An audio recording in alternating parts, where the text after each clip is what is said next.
Coca-Cola, o império do mal. Milhões de dólares compram quase tudo no mundo, porém não compram a verdade. Hoje falaremos de como a Coca-Cola investiu bilhões de dólares em marketing ao longo dos anos para esconder a verdade dos seus consumidores. Açúcar em excesso e água com gás, além de uma suposta fórmula secreta, forma um dos produtos mais comercializados do mundo. Porém, mais secreto ainda são os negócios obscuros da Coca-Cola. Antes de seguirmos, gostaria de pedir o seu like no vídeo e a sua inscrição no canal. Para você, isso é de graça, mas ajuda muito o canal fazendo isso. Em 1886, em Atlanta, nos Estados Unidos, inicialmente um xarope, a bebida não era tão popular em seus primórdios. Porém, conseguiu se tornar uma das bebidas mais conhecidas do mundo. Mas antes da marca, vamos falar sobre o seu criador, John Pendleton. Nasceu em 8 de julho de 1831. Estudou medicina e farmácia e na parte de química ganhou uma certa notoriedade. Era um jovem empreendedor e logo abriu sua primeira farmácia em 1862.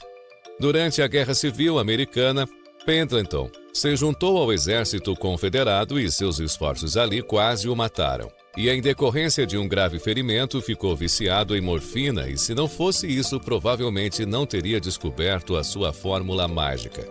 Surpreendentemente, antes de criar a Coca-Cola, Pendleton criou um perfume que, na época, foi um sucesso, considerando as proporções do negócio, é claro.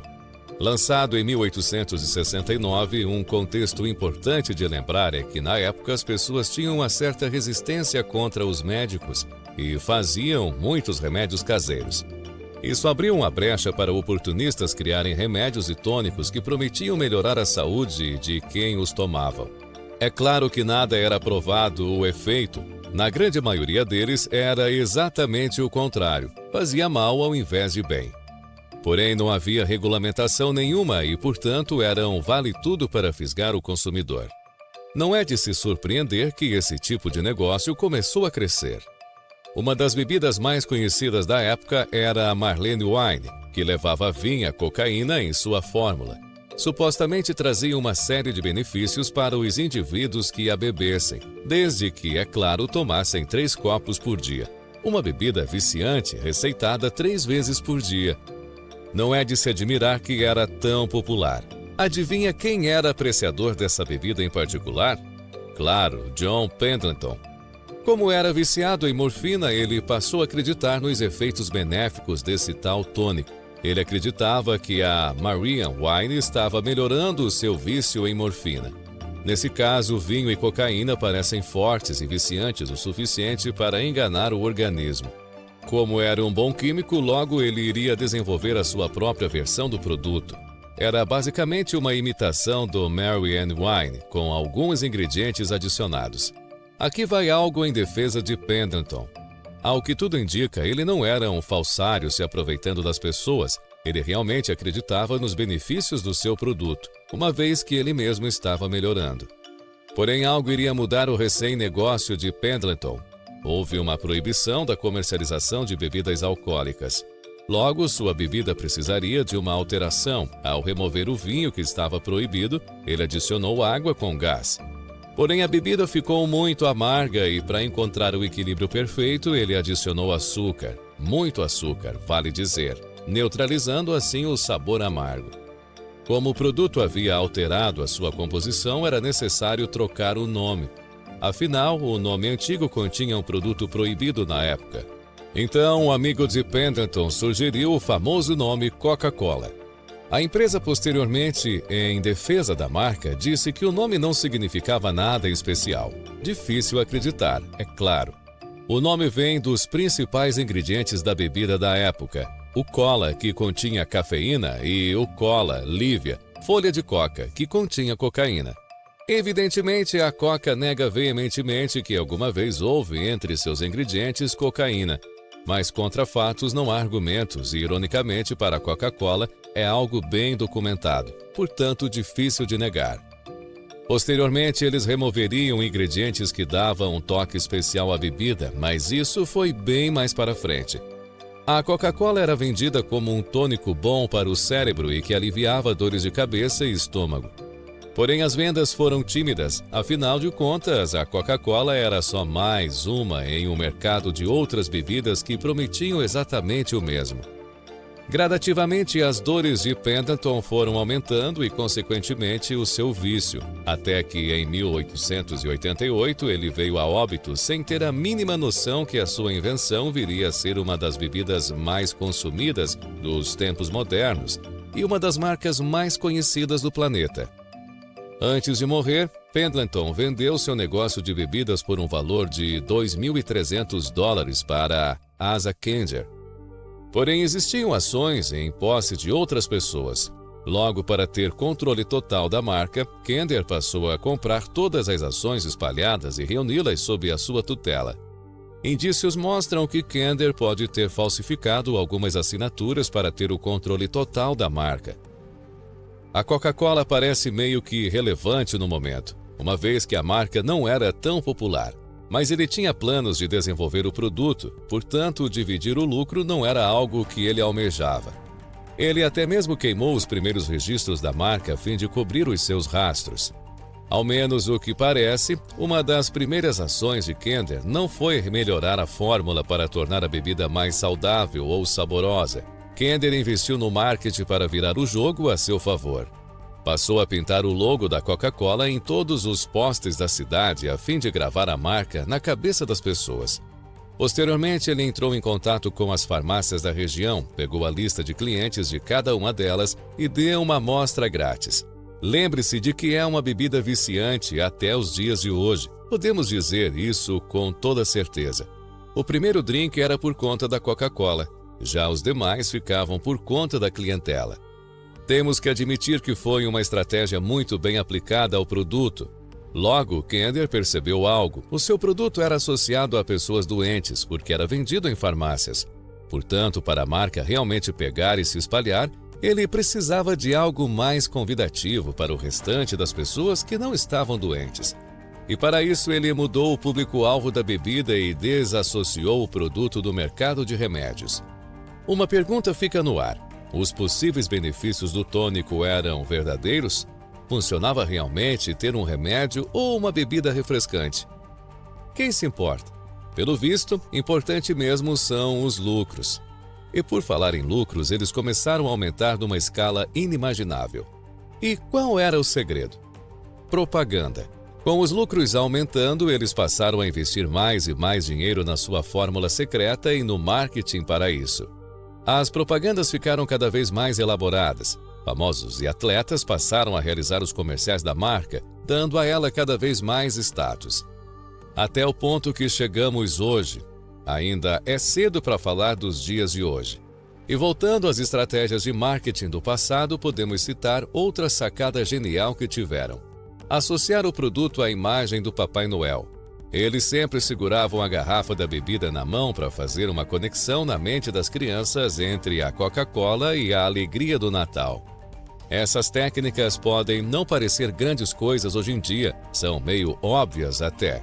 Porém, na época, a Coca-Cola foi pioneira em muitas campanhas de sucesso e se tornou referência. Que era um exemplo disso, a Coca-Cola foi uma das primeiras a colocar mulheres sensuais consumindo seu produto. E até meio clichê hoje em dia, quase todo comercial é assim, e até um padrão, mas eles foram os pioneiros. As táticas da empresa foram se aperfeiçoando e abriram até um departamento para analisar o tráfego dos carrinhos de supermercado e saber quais seriam os melhores locais para colocarem as suas propagandas. Hoje sabemos que existe muita gente que estuda os metros quadrados de uma loja de varejo. Com a adição de novos meios de comunicação, como rádios e TVs, a Coca-Cola sempre esteve pronta para lançar as suas campanhas nesses novos formatos. Logo, a propaganda era a alma do negócio e a bebida ficava em segundo plano. Afinal, não há muito o que falar da mistura secreta que faz mal à saúde. Todos sabemos que a Segunda Guerra Mundial foi um período de trevas para a humanidade. Tudo o que há de pior no ser humano ficou evidente nesses episódios. Pessoas morrendo, países devastados e empresas falindo. Porém, para a Coca-Cola foi uma época de crescimento. Mas como durante a guerra houve racionamento de açúcar, um dos principais insumos da bebida, e com isso, o que a Coca-Cola fez? Alegou que a bebida era um produto essencial em tempos de guerra e, portanto, deveria ficar de fora de tal racionamento. Foi exatamente isso que eles alegaram. Teve até um slogan para isso. A desculpa esfarrapada funcionou e o governo americano concordou com esse argumento para lá de persuasivo, concedeu a tal isenção para a empresa, nomeou até um executivo da Coca-Cola para a comissão do racionamento. Uma baita conveniência. Não precisa ser um grande gênio para saber que houve troca de favores nesses episódios. A Coca-Cola havia feito lobby com políticos, dando quantidade de dinheiro em troca de favores, exatamente como esses quando necessário. A Coca-Cola fez campanha para os soldados. Onde quer que um soldado estivesse, qual fosse o custo, ele teria uma Coca-Cola por 5 centavos de dólar. Isso criou uma imagem de patriotismo da Coca-Cola com o povo americano e ajudou a fixar ainda mais na mente das pessoas a Coca-Cola como uma empresa de bons valores. Só tinha um problema. Havia propaganda da Coca-Cola do lado alemão também, e do lado de lá a estratégia era o extremo oposto. A ideia era desassociar o produto de algo que lembrasse o inimigo, nesse caso, os americanos. Alguém já ouviu falar em ética? Certamente a Coca-Cola não. E tudo isso por causa dos lucros, é claro. Na Alemanha havia uma série de restrições de produtos estrangeiros no país. Com isso, Max Kiff, funcionário da empresa com a ajuda de químicos alemães, ao invés de utilizar o xarope de coca, utilizou sobras de cascas de frutas e fibras de maçã para criar um produto que seria mais tarde chamado de Fanta, um grande sucesso da época entre a juventude nazista alemã. Após o fim da guerra, todos os lucros foram para a Coca-Cola, claro, e Max Kiff recebeu uma bela promoção por isso. Nessa mesma época, cerca de 64 fábricas em todo o mundo foram abertas com a ajuda do governo americano, ou seja, com o dinheiro dos contribuintes, houve uma disseminação da marca nesse período. Um belo dia, uma professora nos Estados Unidos sugeriu ao diretor para que fossem colocadas máquinas de vender sucos de frutas pelo colégio como uma opção mais saudável, e ela foi surpreendida com uma proibição para tal ideia. Investigando o motivo, ela descobriu que a Coca-Cola tinha um contrato fixo no valor de $3.000 por ano para a escola vender exclusivamente refrigerantes da marca em suas instalações. Posteriormente, ficou conhecido que a Coca-Cola tinha contratos semelhantes com inúmeras escolas para vender exclusivamente refrigerantes da marca em seus corredores. Pode não parecer uma boa estratégia, mas se aprendessem a gostar do refrigerante desde novos, à medida que cresciam, se tornavam consumidores fiéis ao produto. É mais fácil doutrinar um consumidor desde cedo, acostumando-o com a bebida, do que convertê-lo a ser um adepto da marca novamente. Uma ótima estratégia de vendas, só esquecendo de novo da ética. Porém, estudos começaram a aparecer ligando o uso de refrigerantes a problemas de saúde, principalmente em crianças. Estudos estavam buscando a ligação entre o apodrecimento de dentes associado ao uso do refrigerante. Descobriram que problemas como obesidade e diabetes e outros distúrbios de saúde eram comuns entre os consumidores mais assíduos. Um dos estudos mostrava que um copo de refrigerante por dia aumentava em 60% as chances da pessoa ficar acima do peso. Outro estudo mostrava que crianças que utilizavam açúcar nos primeiros anos de vida se tornavam dependentes de açúcar para o resto de suas vidas. Dá para imaginar o tamanho do problema para uma marca construída através da imagem de ser saudável estar envolvida em diversos casos de problemas de saúde? O que a Coca-Cola fez? Mudou a fórmula do seu produto e agora a Coca-Cola não faz nenhum mal. Isso daria uma bela história de conto de fadas. Mas no mundo real, no mundo da Coca-Cola, isso não é possível.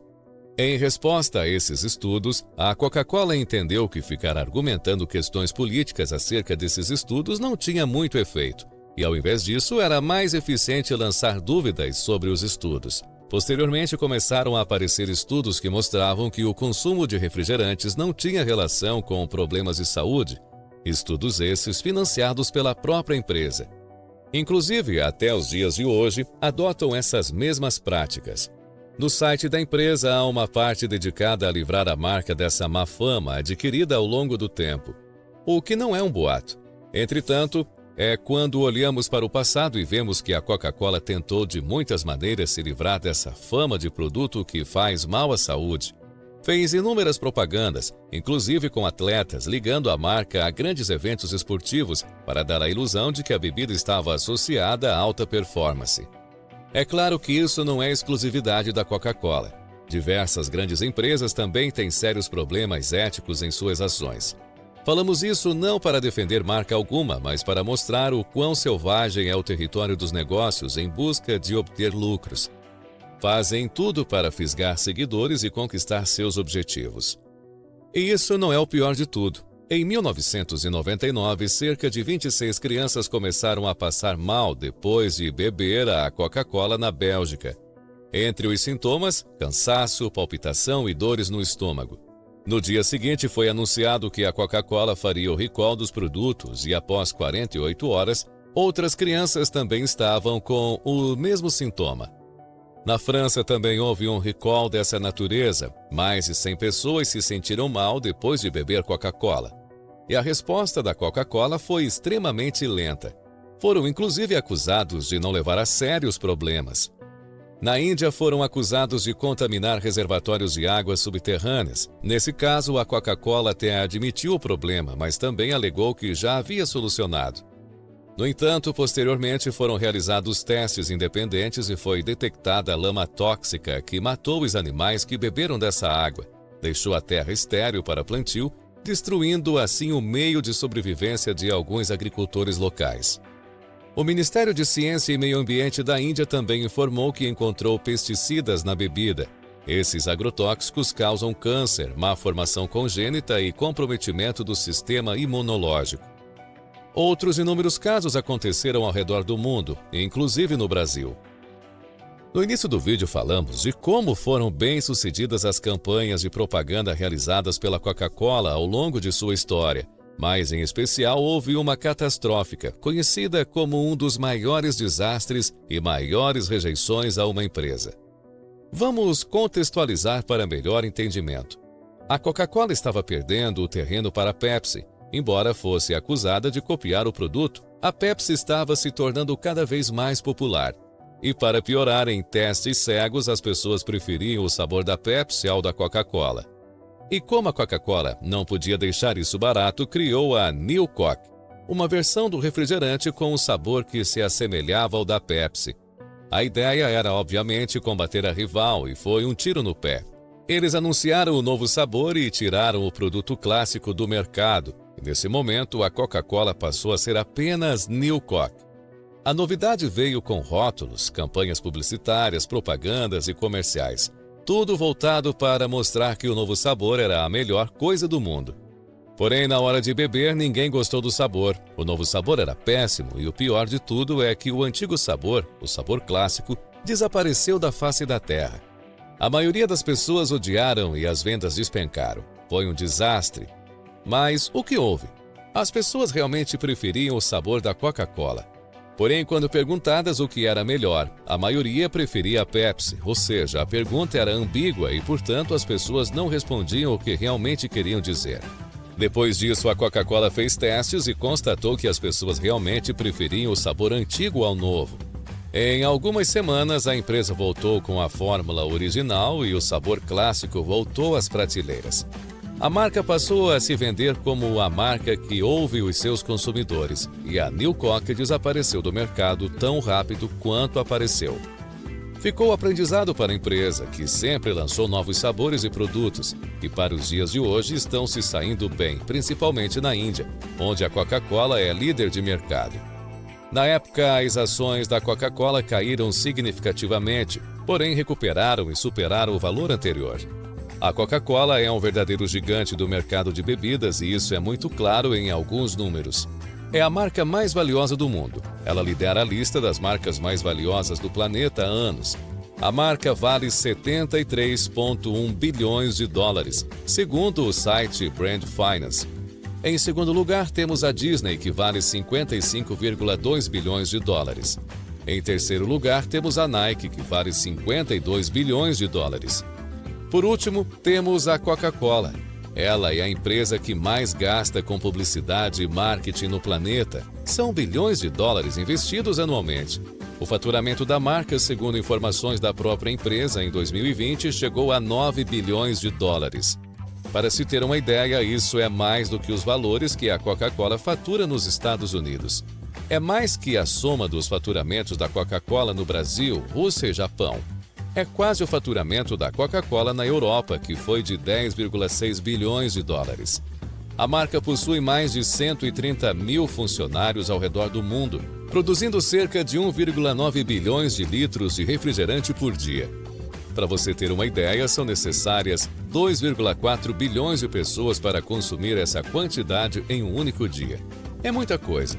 Como toda grande empresa, a Coca-Cola é acusada de explorar seus funcionários e até de envolvimento com corrupção em alguns países. Mas, como estamos falando do mundo dos negócios, não há como fugir de sujeira nos bastidores. Então, o que você acha disso tudo? A Coca-Cola é o império do mal ou é uma simples empresa querendo apenas lucrar? Deixe nos comentários a sua opinião. Se você é do tipo de pessoa que busca crescer na vida e ter sucesso, então o Clube de Membros Estratégia de Negócios é para você. Ao se tornar membro, você vai receber toda semana um vídeo exclusivo, cuidadosamente pesquisados, editados sem enrolação e com estratégias de como você pode ganhar dinheiro, contendo as maiores lições de pessoas bem-sucedidas para te ajudar a alcançar seus objetivos e mudar sua vida, seja o lado financeiro, relacionamentos e o lado emocional. Não perca essa oportunidade. Escolha uma das 3 opções abaixo e faça parte agora mesmo do nosso Clube de Membros.